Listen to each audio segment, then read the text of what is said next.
మాతృదేవో భవ, పితృదేవో భవ.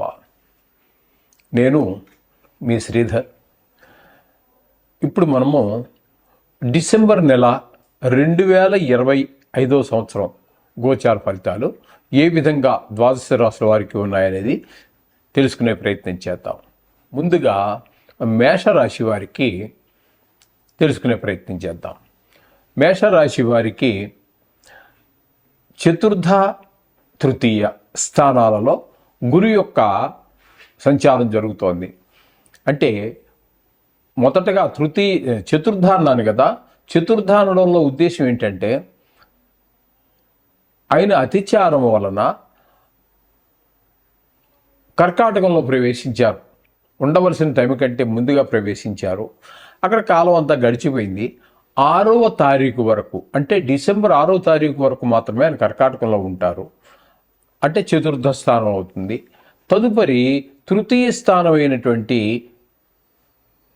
మిథున రాశిలో ప్రవేశిస్తూ ఉన్నారు. నెలంతా కూడా అక్కడ ఉంటారు. అక్కడ మీకు అంటే అతిచారం వీడి తృతీయంలో ఉన్నారు. కాబట్టి ఇక్కడ మనం చెప్పుకోవాల్సినటువంటిది ఏంటంటే, ఇక్కడ గురువు చతుర్థంలో కానీ తృతీయంలో కానీ మీకు శుభ ఫలితములను మేషరాశి వారికి ఇవ్వజాలడు. అంటే పూర్తిగా గురుబలం లేనట్టే లెక్క.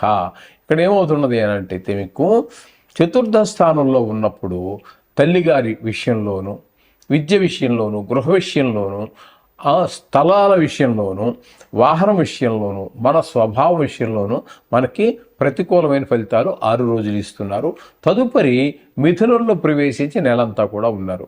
అక్కడ కూడా ఆయన చెడు ఫలితాన్ని ఇస్తున్నారు. అన్నట్టయితే ఏ విధమైన చెడు ఫలితాలు అంటే, ఎవరి యొక్క సహాయ సహకారాలు మీకు అందవు. చుట్టాలు కావచ్చు, బంధువులు కావచ్చు, చిన్ననాటి స్నేహితులు కావచ్చు, పెద్దనాటి కావచ్చు, ఆర్థికంగా కానీ మానసికంగా కానీ కర్మణ మనసా వాచా కర్మణ ఏ విధంగా తీసుకున్నప్పటికీ కూడా వారు మీకు సహాయ సహకారాలు అందించరు. ఈ విధంగా తద్వారా నేను ఒంటరివాడిని అయ్యాను అనేటువంటి ఒక బాధ మనకు వేధిస్తూ ఉంటుంది. ఆ బాధ ఎప్పుడైతే వచ్చిందో ముందుకు వెళ్ళడం కష్టం అవుతూ ఉంటుంది. ఈ విధమైన ఫలితాల్ని గురువు మీకు అందించబోతూ ఉన్నారు.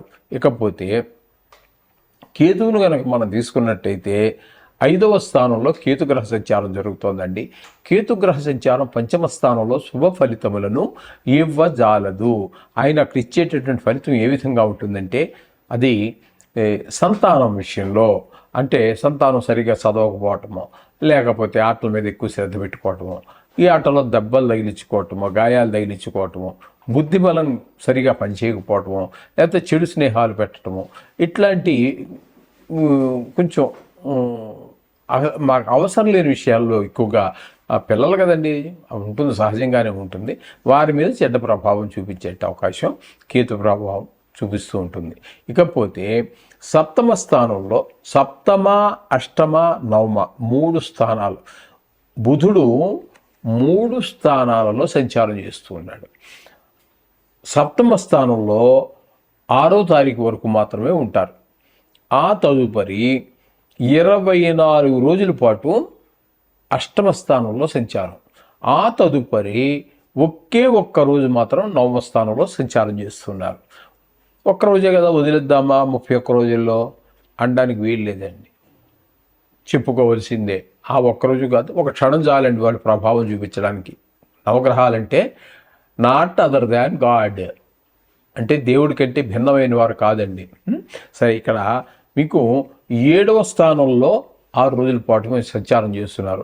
ఈ 6 రోజుల్లో భార్యాభర్తల మధ్యన అనుకూలత, జాయింట్ వ్యాపారం చేసుకునే వారి మధ్యన మీకు ఒకే ఏకాభిప్రాయం ఉండటం ద్వారా ముందుకు వెళుతుంది వ్యాపారము. అలాగే 8మ స్థానంలో 24 రోజుల పాటు సంచారం చేస్తున్నారు. 8మ స్థానంలో యోగించేటటువంటి గ్రహాలు 2 ఒకటి బుధుడు, 2 శుక్రుడు. ఈ 2 గ్రహాలు మాత్రమే మీకు 8మ స్థానంలో యోగిస్తూ ఉంటాయి. ఈ 8మ స్థానంలో యోగించడం అంటే అంత ప్రాముఖ్యత ఎందుకు అన్నట్టయితే, అది ఆయుస్థానం 8మ స్థానం అనేటటువంటిది. కాబట్టి ఇక్కడ కొంతమందికి అనుకూలమైన ఫలితాలు అయితే ఉంటాయి. ఇప్పుడు బుధుడు వల్ల మీకు 24 రోజుల పాటు అనుకూలమైన ఫలితాలు ఇస్తున్నాడు. కాబట్టి మీకు మర్యాదలు బాగా జరుగుతాయి. భార్య ఆరోగ్యం బాగుంటుంది, పెద్దగా దుఃఖాలు ఏమీ కలవు, కొన్ని సుఖాలే కలుగుతూ ఉంటాయి. హఠాత్తుగా ధన లాభం జరిగేటటువంటి పరిస్థితి ఉంటుంది. అలాగే కొంతమందికి ఇప్పటి వరకు మీకు శత్రువులుగా ఉన్నటువంటి వారు కూడా మిత్రులుగా వ్యవహరిస్తూ ఉంటారు. ఇక అలాగే కొన్ని చోట్ల మంచి పేరు ప్రఖ్యాతులు వస్తాయి. ఇవన్నీ కూడా అష్టమ స్థానంలో బుధుని యొక్క సంచారం వల్ల మీకు కలుగుతూ ఉంటాయి. ఇకపోతే ఒక్క రోజు మాత్రం మనం చెప్పుకున్నాం కదండి, భాగ్యస్థానంలో సంచారం చేస్తున్నారు. ఆ ఒక్కరోజు మాత్రం కొద్దిగా ఏదో గుడికి వెళ్ళాలన్నారు, వెళ్ళలేకపోతారు. అలాగే తండ్రి గారి ఆరోగ్య విషయంలో ఆ ఒక్కరోజు కొంచెం శ్రద్ధ తీసుకుంటే కూడా సరిపోతుంది, పితృస్థానం కాబట్టి. ఆ విధంగా బుధుని యొక్క సంచారం మనం చెప్పుకోవాలి. ఇక రవి యొక్క సంచారం కనుక మనం తీసుకున్నట్టయితే ఒక 16 రోజుల పాటు ఎనిమిదవ స్థానం అయినటువంటి వృశ్చిక రాశిలో సంచారం చేస్తున్నారు. తదుపరి భాగ్యస్థానంలో అంటే 17వ తారీఖు నుంచి 16 రోజుల పాటు ఇక్కడ ఉన్నారు కాబట్టి అక్కడ మీకు రవి సంక్రమణం జరిగి ఆయన మీనంలో ఒక 15 రోజుల పాటు సంచారం చేస్తూ ఉన్నారు. ఇక్కడ జరిగేటటువంటి విషయం ఏంటంటే, ఇక్కడ అష్టమ స్థానంలో కానీ భాగ్యస్థానంలో కానీ రవి యొక్క సంచారం శుభ ఫలితములను ఇవ్వజాలదు. తద్వారా ఇక్కడ మనకి అష్టమ స్థానంలో ఉన్నప్పుడు పెద్ద దుఃఖం రావటం, హఠాత్తుగా కొన్ని ధన నష్టం జరగటం, పరాభవాలు, అవమానాలు ఇట్లాంటివన్నీ కూడా జరిగే అవకాశం ఉంటుంది. కొంతమందికి కళత్ర పీడ కూడా జరుగుతూ ఉంటుంది. ఇక భాగ్యస్థానం దగ్గరికి వచ్చేటప్పటికి చూసినట్టయితే అక్కడ నాన్నగారి ఆరోగ్య విషయంలో కొంచెం ఇబ్బందులు పెట్టేట అవకాశం ఉంటుంది. అలాగే దానాలు ధర్మాలు వీటి విషయాల్లో కూడా మనం అనుకున్న గుడికి వెళ్ళలేకపోవటం, దాన ధర్మాలు చేయలేకపోవటం, దైవభక్తి కొంచెం దేవుడి మీద భక్తిగా మనం ప్రదర్శించలేకపోవటం, ఇట్లాంటివన్నీ భాగ్యస్థానంలో ఉన్నప్పుడు జరుగుతూ ఉంటాయి. మొత్తంగా చెప్పుకోవాలి అన్నట్టయితే బుధుడు 31 రోజులకు గాను 30 రోజులు మీకు పూర్తి అనుకూలురే. ఈ విషయాన్ని మీరు గమనించాలి. అలాగే రవి యొక్క సంచారం మనం 15 రోజుల పాటు అష్టమ స్థానంలోనూ భాగ్యస్థానంలోనూ తీసుకున్నట్టయితే ఈ 2 స్థానాల్లోనూ కూడా మనకి ఇబ్బందికరమైన పరిస్థితులే కల్పిస్తూ ఉన్నారు రవి భగవానుడు. ఆయన మీకు ఏ విధంగానూ రవి భగవాన్ యొక్క అనుగ్రహం కూడా లేదు అని చెప్పుకోవాలి.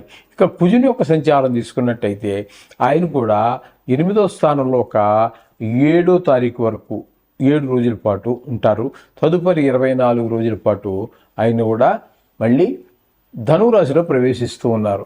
తద్వారా ఏమవుతుంది అన్నట్టయితే ఈ కుజుని యొక్క సంచారం కూడా మనకి 8వ స్థానంలో కానీ భాగ్యస్థానంలో కానీ యోగించదు.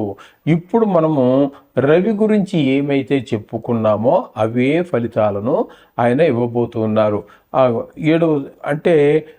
8వ స్థానంలో సంచారం చేసే కాలంలో పెద్ద కష్టం రావటం, హఠాత్తుగా ధన నష్టం జరగటం, కలహాలు ఇట్లాంటివి చూపిస్తే భాగ్యస్థానంలో మన భక్తి నిలబడకపోవటము, మనం ఎంత దేవుడి దగ్గర కూర్చుని ప్రార్థించినప్పటికీ కూడా మంత్రం వెళుతూ ఉంటుంది, పూజలన్నీ సక్రమంగానే షోడశ పూజలు అవన్నీ జరుగుతూనే ఉంటాయి. కానీ భక్తి మనిషి మనసు మాత్రం దేవుడి మీద నిలవదు. ఈ విధమైనటువంటి పరిస్థితులు ఉంటాయి. మీరు లేదు ఎక్కడికో ప్లాన్ చేసుకున్నారు, దూర ప్రదేశానికి వెళ్ళాలి, రూమ్ బుక్ చేసుకున్నారు, ట్రైన్ టికెట్ బుక్ చేసుకున్నారు, దర్శనాన్ని బుక్ చేసుకున్నారు, ఏమి చేసినప్పటికీ కూడా మీకు ఆ యొక్క దైవ దర్శనము జరగడానికి ఏదో రకమైన అడ్డంకులు కల్పించేటటువంటి పరిస్థితిలో ఉన్నారు రవి కుజుడు కూడా. ఈ విధమైన పరిస్థితులు ఉన్నాయి.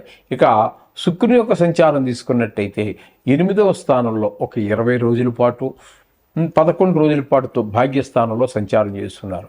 ఇక్కడ మీరు గమనించవలసింది ఏంటంటే, శుక్రుడు నెలకి నెల 2 రాశుల్లో సంచారం చేసినప్పటికీ 2 రాశుల్లోనూ కూడా మీకు శుభ ఫలితములనే ఆయన ఇస్తూ ఉన్నారు. 8వ స్థానంలో ఉన్నప్పుడు మీకు ఆయుర్దాయం ఆయుష్ బాగుంటుంది.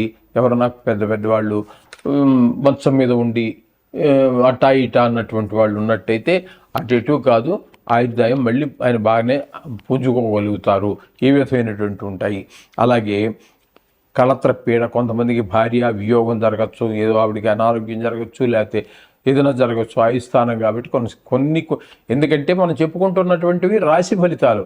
ఈ రాశి ఫలితాలు అనేటటువంటివి ప్రపంచవ్యాప్తంగా తీసుకుంటే 830 కోట్ల జనాభాని మనం గనక 12 పెట్టి భాగిస్తే సుమారుగా 70 కోట్ల మందికి వస్తుంది దాని కిందకి, ఒక రాశి కిందకి. ఇది రాశిగతమైన ఫలితాలే కానీ వ్యక్తిగతమైన ఫలితాలు కావు.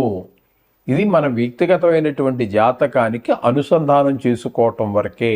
దీంతోటే నడుస్తుంది అని మేము చెప్పినా మాది తప్పే. ఇదే దీంతోటే నడుస్తుందని మీరు ఊహించినా లేదా భావించినా అలాగే అనుకున్నా కూడా మనం పప్పులో కాలు వేసినట్టే. దీంతో ఓన్లీ 10% మాత్రమే మీ జాతకంలో ప్రభావం చూపిస్తుంది. ఒక 75-80% నిష్ణాతులైనటువంటి జ్యోతిష్యులు చెప్తే మీ వ్యక్తిగత జాతకమే సూచిస్తుంది. దానికి ఇది అనుసంధానం చేసుకోవాలి. ఇంకా 10% ఉంది, అది భగవద్ లీల. ఓకే, ఈ విధంగా ఉంటుంది. మొత్తం మీద మీకు శుక్రుడు మాత్రం పూర్తి అనుకూలంగా ఉన్న కారణంగా, ఇంకా 9వ స్థానంలో భాగ్యస్థానం కాబట్టి అక్కడ తండ్రి గారి విషయాల్లో కానీ దేవుడి యొక్క దర్శనాల విషయాల్లో కానీ అన్నిట్లో మీకు అనుకూలమైన ఫలితాలే శుక్రుడు ఇస్తున్నాడు.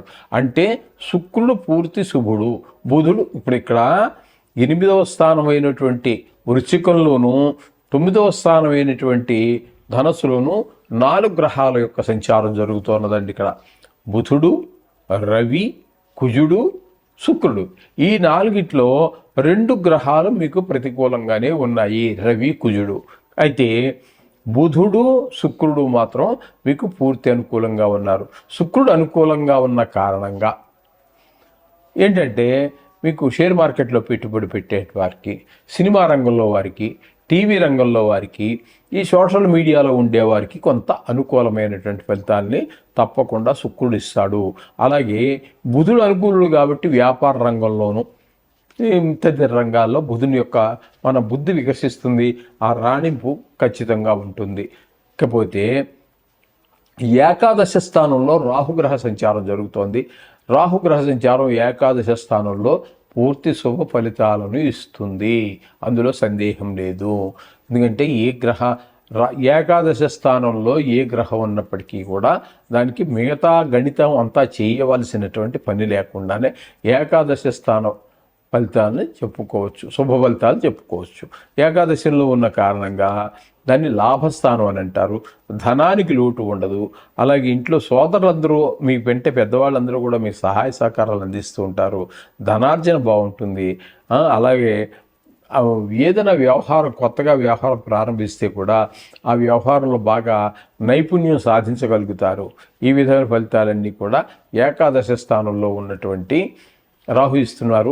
ఇకపోతే వ్యయస్థానంలో శని గ్రహ సంచారము, అంటే ఇది ఏలినాటి శని ఉన్నది. ఎవరికి?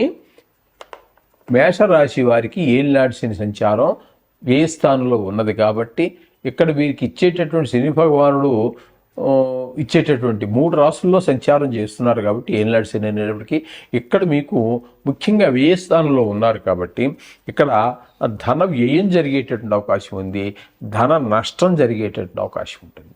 ధన వ్యయం అనేటువంటిది వేరు, అది మీరు ఖర్చు పెట్టుకున్నారు, అనవసరమైన ఖర్చు కావచ్చు, ఏదైనా కావచ్చు, మీరు ఖర్చు పెట్టుకున్నారు, అది తృప్తి. ధన నష్టం, పర్సు పోగొట్టుకున్నారు, లేకపోతే ఎవడో బుల్డి కొట్టాడు, కొట్టేసి డబ్బులు పట్టుకుపోయాడు, ఆ విధంగా దాన్ని ధన నష్టంగా మనం చెప్పుకోవాలి. ఈ విధంగా కొంతమందికి ఎందుకంటే మనం చెప్పుకున్నాం కదండి ఇప్పుడే 70 కోట్ల మందికి సంబంధించినటువంటిది కాబట్టి అందులో పరమ పుణ్యాత్ములు ఉంటారు. వారి పేరు చెప్పుకుంటే కూడా పాపాలు పటాపంచలైపోయేటటువంటి పుణ్యాత్ములు ఉంటారు. వారి పేరు తలుచుకుంటేనే సమస్త పాపాలు కూడా తగిలేటటువంటి దుస్థితి కూడా ఉంటుంది. అటువంటి వాళ్ళ ద్వారా అటువంటి వాళ్ళకి కారాగార పడేటటువంటి అవకాశం ఉంటుంది. అలాగే కొంతమందికి కళతర నష్టం జరిగే అవకాశం ఉంటుంది. కాకపోతే ఇక్కడ ఏంటంటే కొంత విదేశీయానానికి ప్రయత్నం చేస్తున్న వాళ్ళకి అనుకూలమైన పరిస్థితులు రావచ్చు, ఈయన కల్పిస్తాడు. కానీ అక్కడ ఆ దేశంలోనూ అక్కడ ఉన్నటువంటి పరిస్థితులు కూడా ప్రస్తుతం మనకి మొన్నటి వరకు అందరూ ఎక్కడికో వెళ్ళాలని కూడా కంటే అమెరికానే ఎక్కువ మాట వినబడేది. అమెరికాలో చూస్తే రాజకీయ అస్థిరత, కొంచెం తిక్క వ్యవహారాలు నడుస్తున్నాయి. ఇప్పుడు అది ఎంతవరకు మనం ఈ విదేశీ వ్యవహారాల్లో ఈ శని భగవానుడి యొక్క ఏ స్థాన స్థితి అనుకూలిస్తుంది అనేటటువంటిది దైవ నిర్ణయానికి వదిలేద్దాం. ఈ విధమైన ఫలితాలన్నీ కూడా మనం మేషరాశి వారికి చెప్పుకోవచ్చు. మొత్తంగా మనం చెప్పుకోవాలంటే బుధుడు పూర్తి శుభుడు, శుక్రుడు పూర్తి శుభుడు, రాహువు పూర్తి శుభుడు, ఈ విధమైనటువంటి 3 గ్రహాల యొక్క శుభత్వం ఉన్నది. ఏ విషయాల్లో కూడా చెప్పుకోవడం జరిగాం కాబట్టి ఆయా విషయాల్లో ఇంకా ప్రతికూలంగా ఉన్నటువంటి గ్రహాల యొక్క విషయాలు మనం చెప్పుకున్నాం కదా, ఇందులో మనకు అపకారం చేస్తారని ఆయా గ్రహాల యొక్క ఆ స్థితిని బట్టి దాన్ని మీరు తగినంత జాగ్రత్తగా మీకు అనుకూలంగా మార్చుకుంటూ, అలాగే నిత్యము మనం పూజించేటటువంటి ఆ పూజలో 2 నిమిషాలు 3 నిమిషాలు ఆ నవగ్రహాలకి కేటాయించండి. చెప్పాలంటే ఏదో చెప్పచ్చు, ఓసారి ఒకటిని ఏది చేసినా కూడా ఉన్నది ఒకటే, ఏకం సత్తు విప్రాహ బహుదా వదంతి. కాబట్టి ఏ దేవుడికి మనం పూజ చేసినా చెందేది ఆ నారాయణుడికే.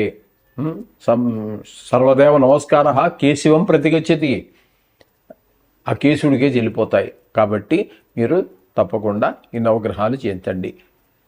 అలా చేసినట్టయితే మీకు ప్రతికూలంగా ఉన్నటువంటి గ్రహాలు కూడా అనుకూలంగా మారతాయి.